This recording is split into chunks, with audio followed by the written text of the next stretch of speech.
चलिए दोस्तों, देखते हैं आज हम लोग पृष्ठ रसायन का जो दूसरा पार्ट है। इसके अंतर्गत हम लोगों ने पहले पार्ट के अंतर्गत पढ़ा है।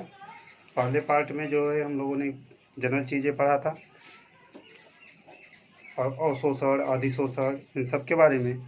आज हम लोग बात करेंगे अधिशोषण का जो है महत्व, यानी कि अधिशोषण का हमारे जीवन में क्या महत्व है या किस प्रकार से हम उसके उपयोग कर सकते हैं। तो अधिशोषण के जो महत्व की हम बात करते हैं, तो अधिशोषण का जो महत्व है, पहला है कि सूक्ष्म विभाजित अवस्था में जो होते हैं, जैसे प्लेटिनम है, निकिल है, पैलेडियम है आदि जो संक्रमण धातु होते हैं, उनका हम उत्प्रेरक के रूप में उपयोग करते हैं। तो ये जो संक्रमण धातु होते हैं, उनके पृष्ठ ऐसे होते हैं कि वो दूसरे पदार्थों को अपने पृष्ठ पर अधिशोषित कर लेते हैं, जिसके कारण वो उत्प्रेरक का कार्य करते हैं। यानी किसी पदार्थ के अभिकारक पदार्थों को अपने पृष्ठ पर अधिशोषित करेंगे, जिससे वो उत्प्रेरित करने का कार्य करता है। तो पहला चीज़ कि अधिशोषण का जो महत्व है वो उत्प्रेरक के रूप में कार्य करता है, क्योंकि जो द्विवलक या संक्रमण धातु होते हैं उस पर विशेष प्रकार के सक्रिय केंद्र होते हैं, जिसमें उस केंद्रों पर विशेष प्रकार के अभिकारक अणु आकर के फिक्स होते हैं। अतः ये क्या करते हैं, उत्प्रेरक का कार्य करते हैं। इसके बाद हम लोग बात करेंगे जटिल यौगिकों के मिश्रण के शोधन में। दूसरा इसका उपयोग जैसे जटिल यौगिक है, विभिन्न प्रकार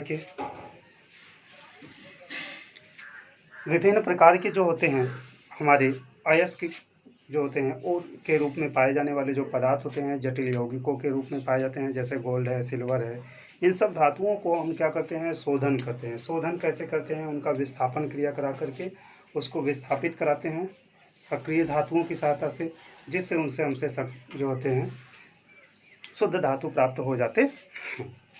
दूसरा कंडीशन है कि नारियल चारकोल का उपयोग जो है विभिन्न अक्रिय गैसों के अधिशोषण में किया जाता है। जो नारियल चारकोल होता है, नारियल के जो चारकोल की हम बात करते हैं, विभिन्न प्रकार के जैसे हीलियम है, नियान है, आर्गन है, इन गैसों को अधिशोषित करने का कार्य करता है। इस प्रकार से हम किसी वातावरण से अक्रिय गैसों, किसी पात्र से या वातावरण से, वहाँ से हम अक्रिय गैसों को अधिशोषित कराने का कार्य या पृथक करने का कार्य करते हैं।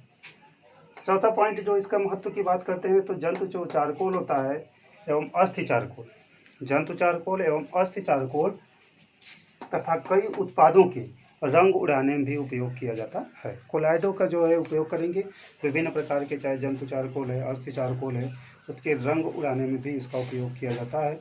जैसे सल्फर जो है चीनी के रंग उड़ाने में या गुड़ का रंग उड़ाने में उपयोग किया जाता है। इसी तरह से अब हम बात करते हैं, ये महत्व की बात हुआ। अब हम लोग बात करेंगे कोलाइडी अवस्था, कोलाइडल स्टेट के बारे में। तो कोलाइडी अवस्था में हम लोग जो है आधुनिक धारणा जानने से पहले जो है, पहले हम लोग थोड़ा सा पुरानी धारणा जान लें, जो कि कोलाइडो के संबंध में थॉमस ग्राहम नामक वैज्ञानिक ने सर्वप्रथम अपनी धारणा दिया था। थॉमस ग्राहम की जो धारणा थी वो पुरानी धारणा थी, और थॉमस ग्राहम ने क्या किया था, अपनी जो है परिभाषा या धारणा देने से पहले उन्होंने विभिन्न पदार्थों के कोलाइडी विलयनों को, विभिन्न पदार्थों के विलयनों को लेकर के उसको पार्चमेंट झिल्ली की सहायता से विस्तृत करा। पार्चमेंट झिल्ली में से विसरण करा करके उनके विसरण के आधार पर उन्होंने विलयनों को दो भागों में विभाजित किया। क्या किए, थॉमस ग्राहम जो नामक वैज्ञानिक थे, उन्होंने विभिन्न पदार्थों के विलयनों को लिया और पार्चमेंट झिल्ली के माध्यम से उसको विस्तृत कराया। तो उसके विसरण दर के आधार पर उन्होंने विलयनों को दो भागों में विभाजित किया। पहला था क्रिस्टलाभ, पहला क्या है, क्रिस्टलाभ या क्रिस्टलाइड कहते हैं, और दूसरा जो है कोलाइड, दूसरा क्या है, कोलाइड। तो क्रिस्टलाभ क्या होते हैं, तो उन्होंने क्या कि पार्चमेंट झिल्ली में से जिन पदार्थों के विलयन शीघ्रता से या आसानी से विसरित हो जाते हैं, यानी छन जाते हैं, बाहर निकल जाते हैं, उन पदार्थों को इन्होंने क्रिस्टलाभ कहा। थॉमस ग्राहम ने बताया विसरण दर के आधार पर जिन पदार्थों के विलयन जो है पार्चमेंट झिल्ली में से शीघ्रता से विसरित हो जाते हैं, उसे हम क्या कहते हैं, क्रिस्टलाभ कहते हैं। जैसे चीनी का विलयन, यूरिया का विलयन, नमक का विलयन। ये सब के पदार्थ के विलयन है 5 मिनट झिल्ली से छानेंगे, शीघ्रता से आसानी से नीचे गिर जाता है। तो इन पदार्थों को हम क्या कहते हैं, क्रिस्टलाभ या क्रिस्टलाइड कहा जाता। दूसरा जो है कोलाइड की बात करते हैं।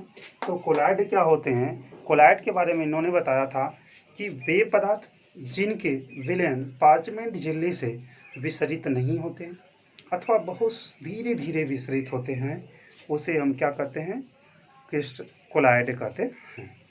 जिन पदार्थों के कोलाइडी विलयन पार्चमेंट झिल्ली में से विसरित नहीं होते अथवा होते भी हैं तो इतने स्लो, बहुत स्लो गति से धीरे धीरे होते हैं, तो उन पदार्थों को कोलाइड कहा जाता है, जैसे स्टार्च, गोंद, जिलेटिन, एल्ब्यूमिन आदि। तो एक बार फिर से देख लेते हैं हम लोग। अधिशोषण का महत्व। सूक्ष्म विभाजित अवस्था में जो अधिशोषित करने की प्रक्रिया होती है, अधिशोषण क्या होता है कि उत्प्रेरक सूक्ष्म विभाजित अवस्था में जैसे प्लेटिनम, निकिल, आयरन, ये सब क्या होते हैं, जो संक्रमण धातु होते हैं वो उत्प्रेरक का कार्य करते हैं, जिससे विभिन्न प्रकार इन उत्प्रेरकों पर विभिन्न प्रकार के सक्रिय केंद्र होते हैं जो विविध प्रकार के पदार्थों को अधिशोषित करते हैं, जो किसी रासायनिक अभिक्रिया की दर को परिवर्तित करते हैं, यानी उत्प्रेरक के रूप में इसका उपयोग किया जाता है। दूसरा, जटिल यौगिकों के मिश्रण के शोधन में, जो जटिल यौगिक विभिन्न प्रकार के यौगिक हैं, तो उसमें से कुछ पदार्थों को हमारे जो अधिशोषण की प्रक्रिया के द्वारा जो है अधिशोषित करा लेते हैं, जिससे वो हमारे पृथक हो जाते हैं। तीसरा पॉइंट कि नारियल चारकोल का उपयोग जो है विभिन्न प्रकार के अक्रिय गैसों के अधिशोषण में, उनको जैसे बहुत सी प्रकार की गैसों का मिश्रण है, अब इस गैसों को से हमको अक्रिय गैस को पृथक करना है, तो इसको हम नारियल चारकोल का उपयोग करके इसको पृथक कर सकते हैं। इसी तरह से जंतु चारकोल एवं अस्थि चारकोल जो है काले रंग के या विभिन्न प्रकार के होते हैं।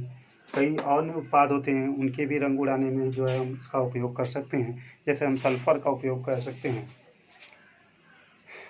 गुड़ होता है, गुड़ के रंग उड़ाने में उपयोग किया जाता है। जो चीनी बनाया जाता है तो उसके रंग जो है लाल रंग को या भूरे रंग को उड़ाने में इसका उपयोग किया जाता है। अब हम बात करते हैं कोलाइडी अवस्था की। तो हमने बात कहा कि सबसे पहले हम लोग पुरानी धारणा के बारे में बात करेंगे। तो कोलाइडों के संबंध में जो ग्राहम थे, थॉमस ग्राहम ने धारणा दिया था सर्वप्रथम, जिसको कहते हैं पुरानी धारणा। थॉमस ग्राहम ने क्या किया, कई पदार्थों के विलयनों को लिया। थॉमस जो ग्राहम थे वो कई पदार्थों के विलयन, भिन्न भिन्न पदार्थों के विलयनों को लिया और पार्चमेंट झिल्ली में से विसरित किया, और उसके विसरण यानी छनने के आधार पर उन्होंने पदार्थों के विलयनों को पदार्थों को दो भागों में विभाजित किया। पहला क्रिस्टलाभ और दूसरा कोलाइड। क्रिस्टलाभ या क्रिस्टलॉइड क्या होते हैं, इन्होंने बताया कि जिन पदार्थों के विलयन पार्चमेंट झिल्ली में से शीघ्रता से या आसानी से विसरित हो जाते हैं, उन्हें हम कहते हैं क्रिस्टलाभ कहते हैं। जैसे चीनी है, यूरिया है, नमक है, ये सब के पदार्थ के जो विलयन होते हैं पार्चमेंट झिल्ली में से शीघ्रता से विसरित हो जाते हैं। तो इस प्रकार से ये हमारे क्रिस्टलाभ हुए।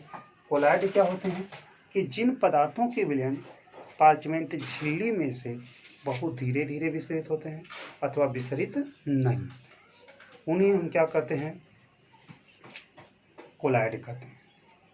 कोलाइड जिन की बात करते हैं, जैसे स्टार्च है, गोंद है, जिलेटिन है, एल्ब्यूमिन है, इन सब के जो पदार्थों के कोलाइडी विलयन होते हैं पार्चमेंट झिल्ली में से बहुत धीरे धीरे विसरित होते हैं अथवा विसरित नहीं होते। इस कारण से इन्हें हम क्या कहा गया, थॉमस ग्राहम के अनुसार कोलाइड।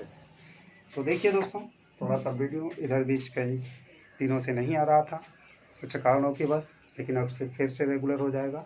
तो वीडियो देखिए, बराबर जो देखते रहिए। अगर वीडियो समझ में आता है तो इसे बराबर करिए, सब्सक्राइब करिए और अपने दोस्तों को भी शेयर करें, जिससे इस लॉकडाउन में कम से कम जो है वो घर पे बैठकर पढ़ाई करते रहें, क्योंकि जान रहे हैं कि जो भी एग्ज़ाम होगा वो फिर बहुत होगा, फरवरी में नहीं होगा तो मार्च में होगा। लेकिन इधर पढ़ाई जो है 2-3 महीनों से डिस्टर्ब चल रहे हैं, जिसके कारण नुकसानी ना हो।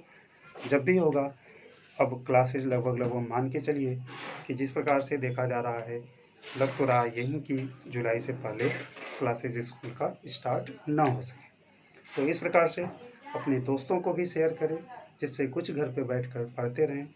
और अगर पसंद आता है और नोट्स कम से कम बनाते चलिए, ताकि जो भी स्कूल में रहें तो फास्ट पढ़ाते रहें स्कूल में, तो कम से कम नोट्स बनाए रहें तो आसानी हो आपको। अगर नोट्स बनाना है तो वीडियो को स्क्रीनशॉट ले लीजिए, इसको आसानी से बना लीजिएगा। हम टॉपिक वाइज टॉपिक आप लोगों को वीडियो अपलोड करते रहें, छोड़ते रहें। आप लोग मैथ के लिए स्क्रीनशॉट ले लीजिए।